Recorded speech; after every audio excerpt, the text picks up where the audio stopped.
I want to talk to you about an amazing story about the siege of Sarajevo, an experience I had in Bosnia. And this is a story, I really want you to focus on this because the messages that came out of this, the advice that I got is life-changing.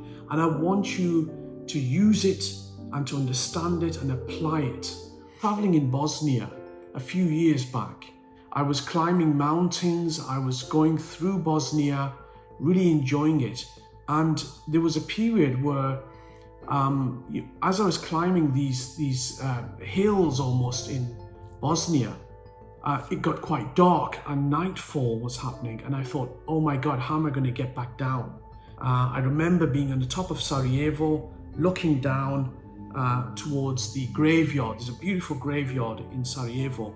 All the graves are marked white, same dates, they're all white, same dates, because during that period in the war, a lot of people died during the same time period.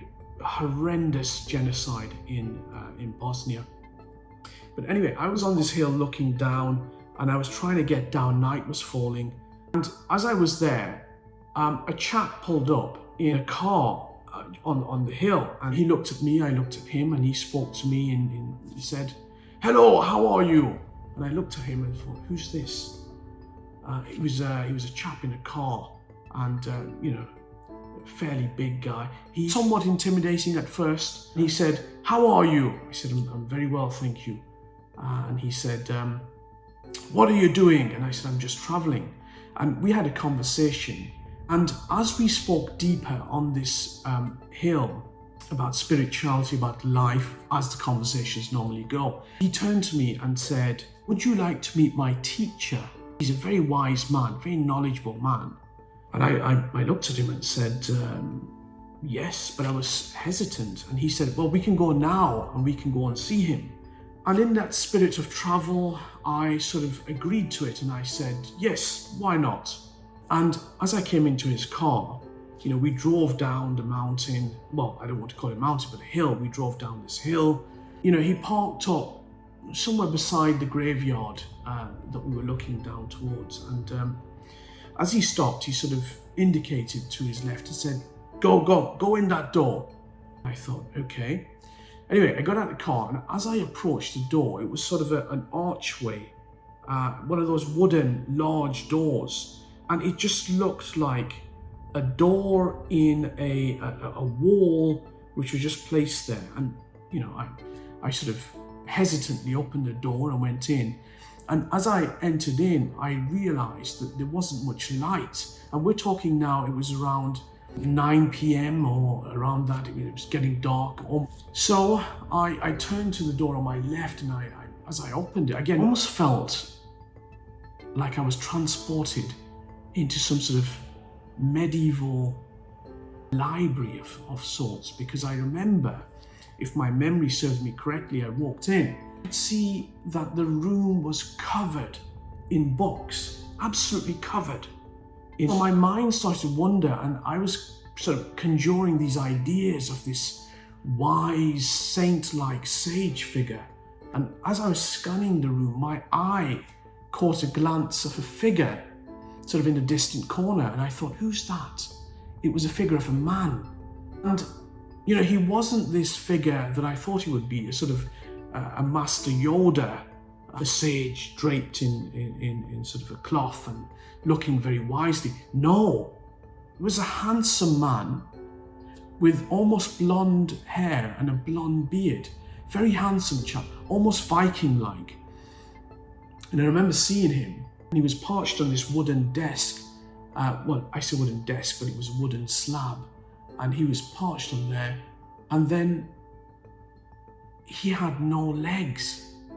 And that was very striking, because I remember looking at him and thinking, incredibly handsome man, looking at these wonderful books he had displayed on the wall. And then as I looked down, there was absolutely no legs. So it was quite a striking figure of a man, just a torso of a man without any legs. And it was quite shocking and bewildering at the time. I later realised that during the war, unfortunately his legs were blown off, and many atrocities occurred during that war. But there was this man, there was this image of sort of almost underground-like place. It seemed like a cave of a sage. And during this time, I sat with this incredible human being, and we spoke for over an hour. And it was so powerful, intense. He spoke very quietly, but every time he spoke, it touched me. And there was numerous things he said which were inspiring. But I want to leave you with two things. I want to give you two things he said to me that I want to share with you, and I hope you can apply these principles in your life. As we were talking, it was very deep, spiritual, about life, about the journey of life. The way he would speak is he would speak in the Bosnian language, and the big chap, friendly giant, let's call him, would translate for me. And as I was listening to this sage who was endowed with wisdom, he spoke, and I would listen. And there's a very interesting saying that when the student's mouth is closed and his ears are open, the master's tongue is open. And I think this is crucial, because whenever we're in sight or we're sitting amongst somebody of great knowledge, it's quite ignorant to constantly be speaking, but rather to close your mouth and listen. And it's at that point that the master's tongue begins to open.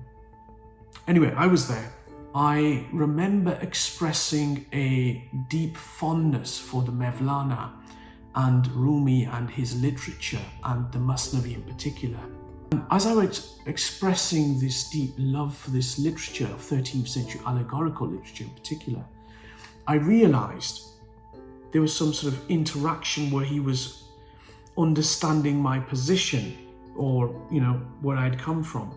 And as I was expressing this thirst for knowledge and wisdom, and particularly relating to the Masnavi Sharif, which is one of the masterpieces of the Maulana Rumi's great works, he said a wonderful statement. I want you to listen to this. He said, "You are a branch from the same tree." I'm going to say this again. You are a branch from the same tree. It hit me many years later. Not then. But what he was saying is that sometimes when we have this deep desire, when we have this longing to do something, to go back to something, you are intertwined, you are connected with that thing. You are actually from it, and it is from you. As the saying goes, the drop is from the ocean, just as the ocean is from the drop. I want you to think about this. Every time you have this burning desire to do something, whether it be to read, for me it was to read and sort of understand and digest the great Masnavi Sharif, the great complex piece of literature, allegorical literature from the Maulana, which is a hard piece of literature. And I'll talk more about that when I have some time. But here's the principle. When you have a desire, know that you are connected to that particular thing. This is my opinion. You're connected to it, or rather I believe I was connected to it in what he was saying to me. You are a branch from that tree. Then he said something else to me, and I want to share this with you as a third principle. When we are inspired, realize what the purpose is. The purpose is simple. And he was telling me the purpose of you having this longing is only one thing. It's to push a button within you. That's it. When you're scrolling, when you're reading a piece of literature or poetry, or when you're engaging with something that you find inspiring, that inspiration is all to push one button within you, to light that fire. That's what it is. That's the whole idea behind you being inspired, is to push that button. Okay, so those two things he gave me, and that really awakened me. One, the desire you have is you are a branch from that tree, okay? So I want you to focus, think about that when you have that burning desire. It may apply to you, it may not, but I felt it applied to me. I'm just giving you what I took from this. The second thing, as I mentioned, that, your inspiration, wherever it comes from, whenever you feel that surge of energy, it's nothing but a push to ignite a fire within you. Third point he really gave me is something that blew me away, and I've kept it with me ever since my discussion with him. This is for all the travelers out there, spiritual, internal, external. I had been traveling on this journey. Physically, I was traveling. And when I met this beautiful, wise human being who had, bear in mind, he's got no legs, okay?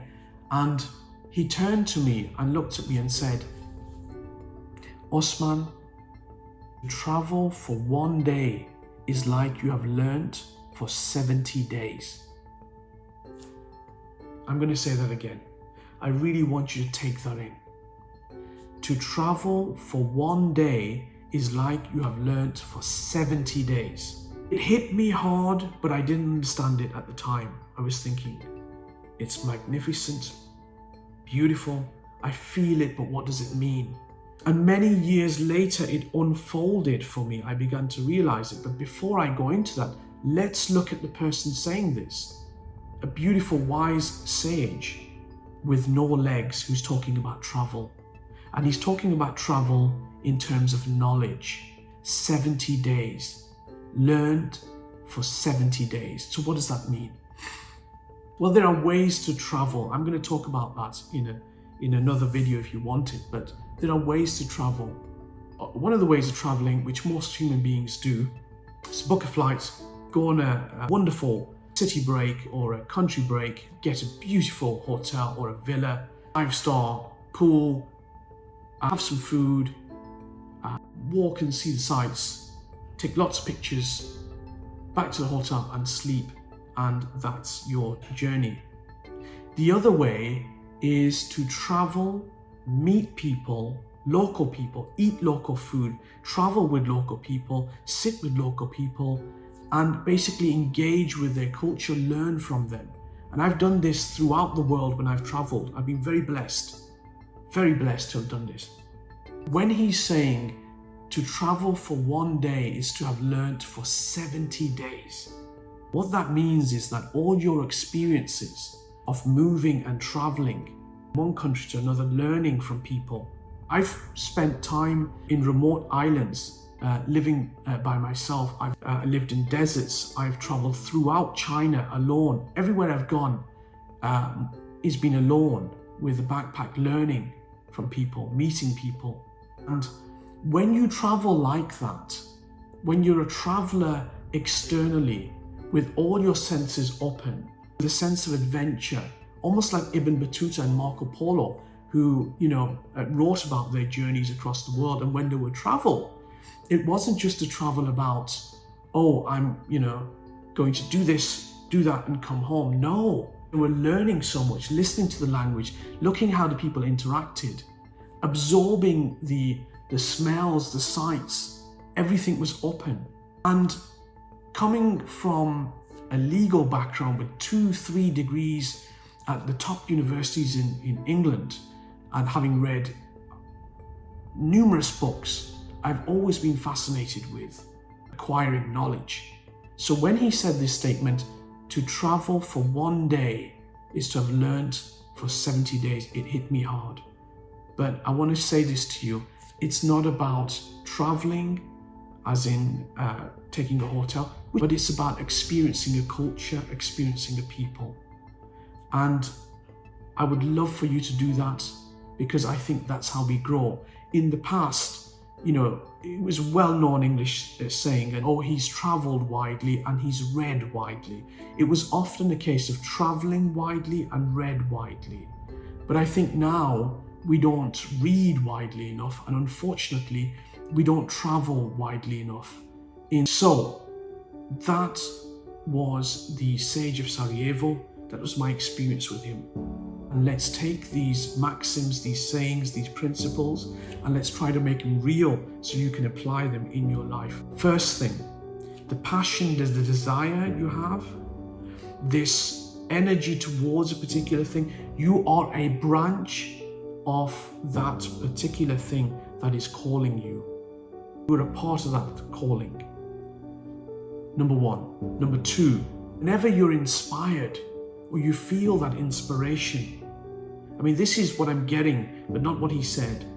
But when you're getting that inspiration and you're finding that you're so connected to something, whether it be scrolling, whether it be reading, inspiration is nothing but a button that needs to be pressed. It's got to be pressed. It's got to light you on fire. You've got to give warmth. You've got to give light. You've got to give value. Brilliant. Now, the last one. Travel is like, one day of travel is like you've learnt for 70 days. Travel the right way. Grow. When you're traveling, grow. It's not just a case of external travel. It's an internal travel. Every time you're traveling externally to these different parts, you're actually traveling internally. It becomes about self-reflection. Okay? I want to leave you with these. I hope you enjoyed these. But most of all, I hope you found value that enhances your life. And I want to thank you for giving me your time and listening to me. Thank you so much.